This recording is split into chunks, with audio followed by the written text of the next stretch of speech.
Assalamualaikum and good morning. Today we are going to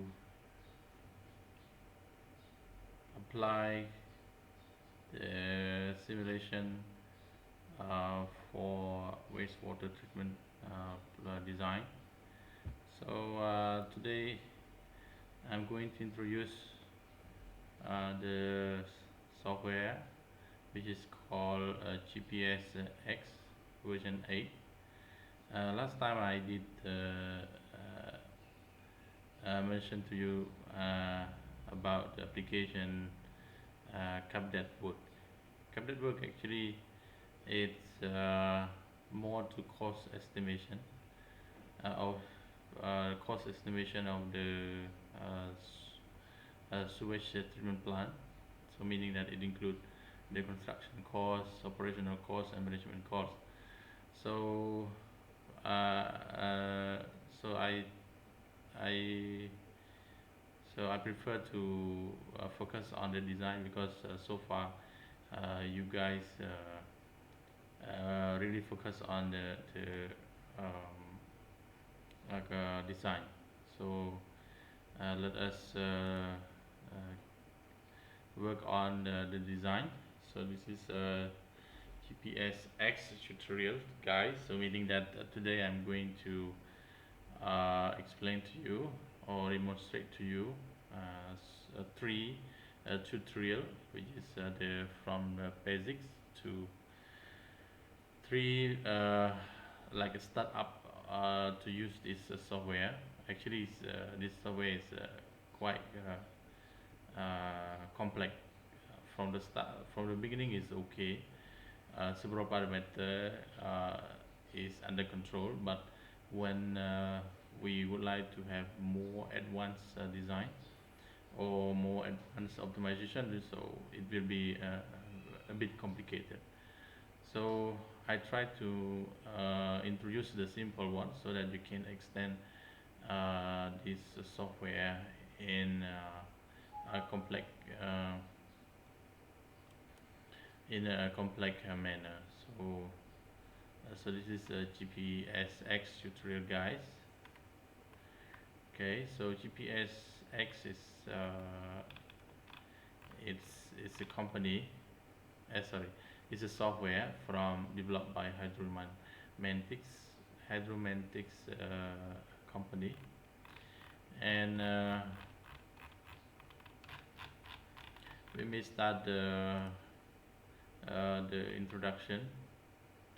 So what is a GPSX? So GPSX is a software tool that allow us to the wastewater treatment plant. So by using the mathematical equation, and we can simulate, we can optimize, and we can manage we can manage the plant.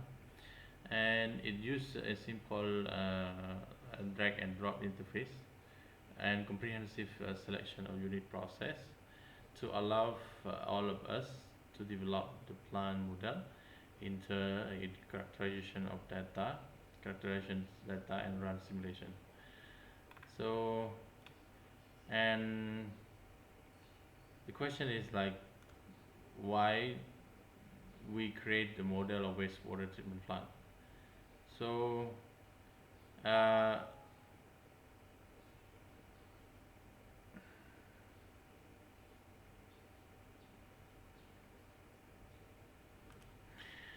uh, why we need to model the wastewater treatment plant? We model it the treatment plant because we need to test.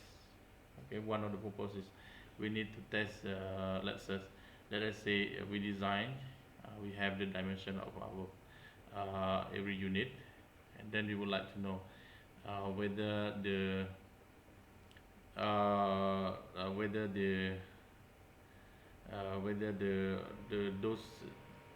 those unit dimension, I mean those unit layout, those unit layout or those unit dimension can get the raw sewage, the raw sewage input or not.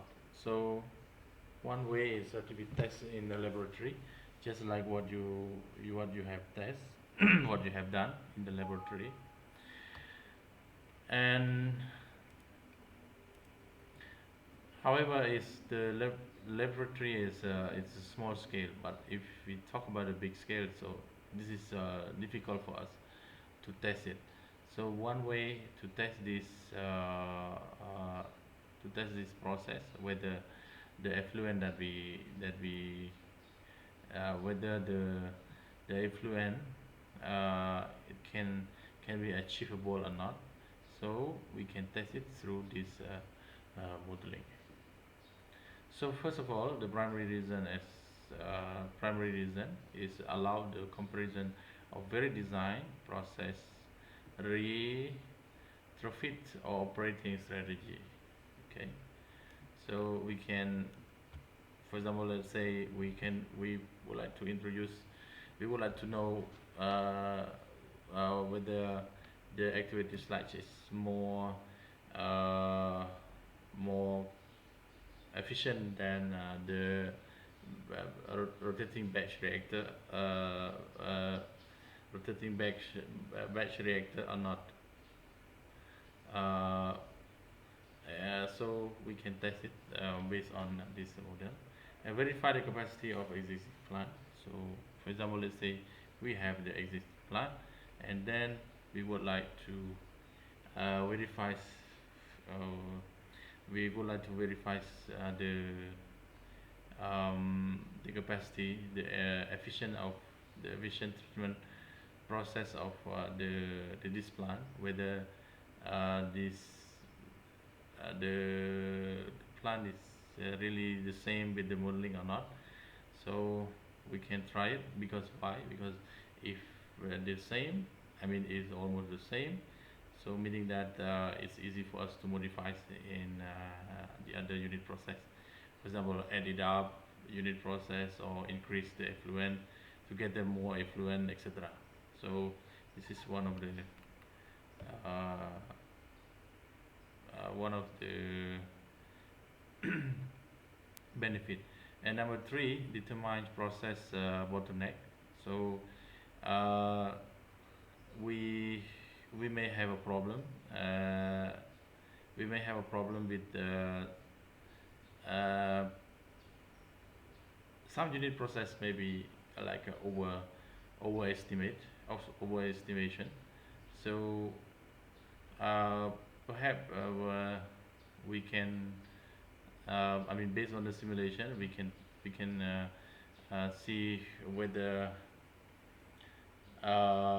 any unit um, that can take care of the problem. For example, let's say in here, a plant model could allow the for identification of which operation unit are causing overall plant performance. For example, it could have identified the second clarifier wastage rate was too low, result in sludge build up in the clarifier and high total suspended solid concentration in the effluent. So this is one of the way to check the bottleneck of the unit process. And then number four is identify the strategy to allow for enhanced cost saving. So like many plants operate in a conservative manner to limit the potential of poor effluent quality. While it is extremely important to maintain good treatment of wastewater, some practice can lead to excessive use of energy. For example, through the use of modeling, it could determine that a plant could be operated at DO set point of, for example, let's say 1.4 milligram per liter rather than 2 milligram per liter, allowing for huge energy saving and negligible change in effluent water quality. And number five is a support regulatory decision making. Wastewater treatment plant, for example, wastewater treatment plant are responsible for reporting to regulatory body in case where an effluent limit was exceeded, they may need to provide a reasonable explanation for the cause of accident. For instance, using a simulation model could help determine that consistently low winter temperature was responsible for the TNN break breakthrough in effluent. So this is one of the good, I mean, important tool to explain why uh, some parameter in the effluent cannot be achieved. So this is important. Objective for this modeling is to, before moving to forward in the tutorial, take a moment to familiarize ourselves with the GPX version interface. I mean, this introduction is we try to familiar ourselves with the interface of GPSX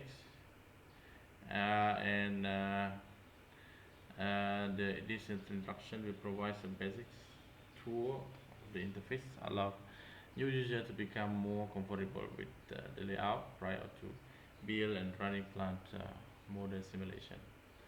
Okay, so we break for a while, and then we will see what are the components in this model.